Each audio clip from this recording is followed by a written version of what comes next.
everybody, happy Saturday. I'm Dr. Jordan Leasure.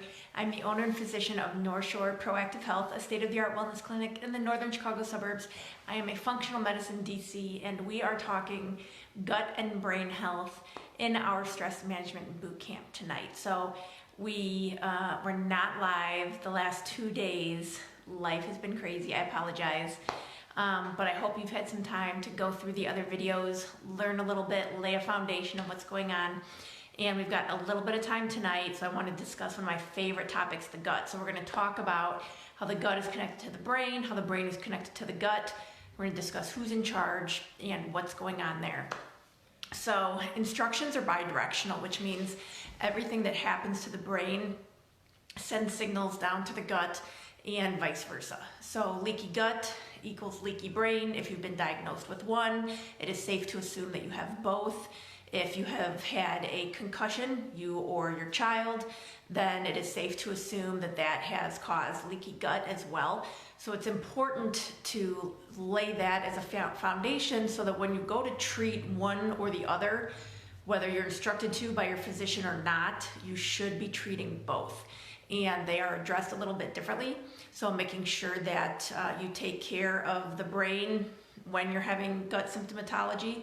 And same thing, you make sure you take care of the gut when you've been diagnosed with any kind of brain symptomatology is super, super important. I want to get into a little bit of inflammation, infection, bacterial balance. All of that is very important when we're discussing how the brain works. And we're talking about this in the stress management bootcamp because a lot of individuals will display their stress as anxiety, depression, attention deficit disorder. All of those things that a lot of people automatically think are neurological issues when in reality probably have their foundation in gut health. So that's why this is all interconnected. The role of the enteric nervous system is to manage every aspect of digestion, which we all know, from the esophagus to the stomach, the small intestine, the colon, and out. So that's another reason that we like to make sure that everybody is having regular bowel movements. And when I first started in practice, I would ask, are you regular? I usually got the answer yes, because they were regular for themselves. But when it comes to being regular and making sure that you are eliminating toxins, that's having bowel movements 2 to 3 times a day, which for a lot of people seems completely out of the norm. So the second brain, or our little brain, accomplishes all of the tools that our big brain does. And while it's true that the brain can affect the behavior of the bowel, the gut can also manage to get along when it is hearing or not hearing from the brain. And that's another reason that we like to make sure that chiropractic is part of everyone's wellness picture, because neurologically there are signals that are sent via the spinal cord. There are signals that are sent via reflexes. There's a lot going on that we don't realize that's happening behind the scenes. And if you think of your spinal canal sort of like a highway, and if you are speeding down that highway and the exit that you want to go to is blocked, what happens? That signal, or you in traffic end up going somewhere else, or you end up getting off somewhere that's completely irrelevant and having to backtrack. Now, unfortunately, neurological signals don't have the opportunity to get off at another exit, backtrack, and make their way, eventually where they're going. So that signal can be lost, that signal can be deterred, and everything doesn't work as well as it could. So if you don't currently see a chiropractor, feel free to send me a private message, and I'm happy to find you somebody that is close that I would recommend. But that should absolutely be a part of your wellness picture. What else? There are only 1,000 to 2,000 nerve fibers that connect the brain to the 100 million nerve cells of the small intestines. So when people ask what's in charge of your behavior, what's in charge, and everyone automatically says the brain, but it is very outnumbered when it comes to cellular signals by the intestines. Well, thanks, Casey. Thank you for tuning in. Those 100 million nerve cells are quite capable of carrying on nicely even when every other connection in the brain is severed. So what does that tell you? Who's really in charge? Probably the gut, if it comes down to it. 95% of the body's serotonin is housed in the gut. So if you're having mood disorders, if you know someone that's having mood challenges, again, that's why looking at the gut is so important, because 95% of that serotonin is made in the gut. There are many individuals that are currently taking SSRIs, and the way that those work is that it stands for selective serotonin reuptake inhibitor. So, and this is a very simplified explanation, but if you have 10 serotonin cells, what does that SSRI do? What is that medication's job? Is to make sure that those 10 cells, or those 10 serotonin molecules are just recirculating, okay?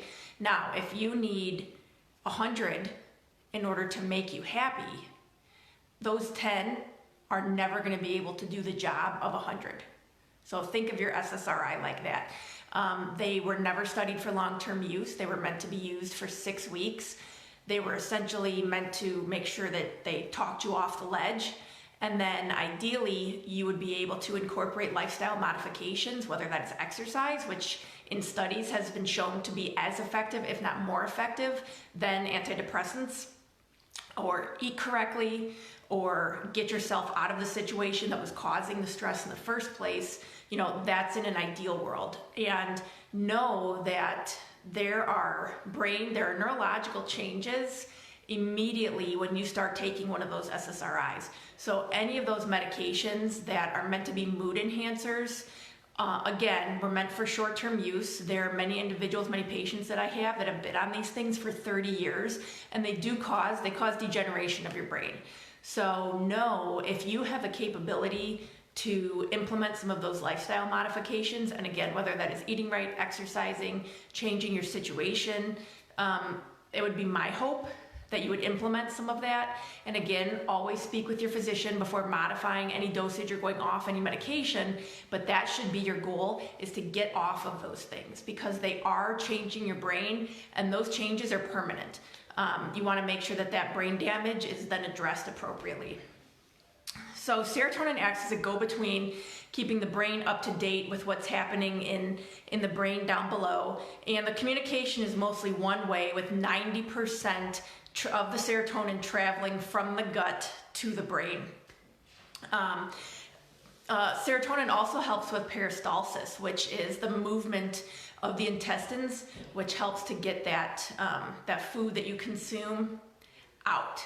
So again, if you notice that you are having issues with constipation, if you know someone that is, and you are under normal circumstances eating well, you are drinking your water, you are having activity, you're doing everything you should be doing, and you're still pretty constipated, it can be due to an imbalance in the gut. And so that's why you want to be able to ramp up those serotonin levels, and you may notice that helps. Zinc is a fantastic supplement. I use it quite routinely for gut healing. It tightens loose junctions. So if you've been diagnosed with leaky gut, if you've heard the term leaky gut, it's kind of a misnomer, because our gut is meant to be leaky up to a point. So if you think of the gut like a sieve, and you eat, you know, all of your digestive processes go on, and some of that, what is created, is meant to be able to go out into the bloodstream, and that's how you get your nutrition. Now, what happens with leaky gut is that eensy-weensy sieve, things open up, and now you've got holes like the size of a colander. And again, this is a very simplistic explanation of how this works, but then those sieves, those holes that are like the size of a colander, that allows bacteria to enter, that allows maybe a virus, other molecules that we don't necessarily want to be in there. And that's how we end up with food sensitivities, and that's how we end up with some larger inflammatory processes going on. And that's why having leaky gut is such a problem. So if you've been diagnosed with that, or if you know someone that has, it can definitely be healed up. You just need to have the right program. Nearly every substance that helps run and control the brain helps in the gut. Hi, baby.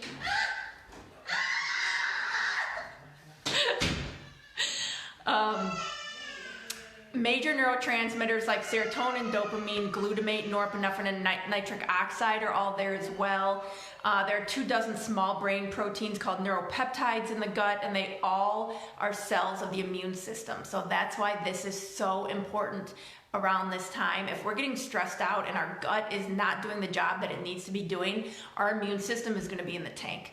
So you can't have one without the other. You know, there can be different testing done to see what's going on between the brain and the gut. You can have neurotransmitter testing done. You can have different bacterial levels determined. I run a test in our office quite frequently called an organic acid test. It essentially shows us the metabolism of you as a system so that we can see what's going on and what needs to be addressed as far as these levels. So do you need to look at the gut? Do you have an imbalance in your bacteria? Do you have an overgrowth of yeast? Do you have an overgrowth of mold? You know, what exactly is it that is causing that chronic inflammatory response? Stool testing also can be done. Yeah, it's exactly what it sounds like. That you can use to look for parasites, viruses, bacteria, even your nutrition absorption, and cancer can be determined through stool samples. SIBO testing is small intestinal bacterial overgrowth. I do not use that very frequently because compliance is low. It's a breath test, and I just haven't had good success rates with patients being able to complete that. Now that everybody's home, it's probably a good time to order it, but under normal circumstances, compliance is pretty low. What else? Zonulin markers. Zonulin is a pretty good one. That's found in our blood, and it tells the tight junctions to open up. So if somebody is found to have high zonulin levels, it's an indicator that they have leaky gut. There's too much there. All of these are shown to improve with probiotics.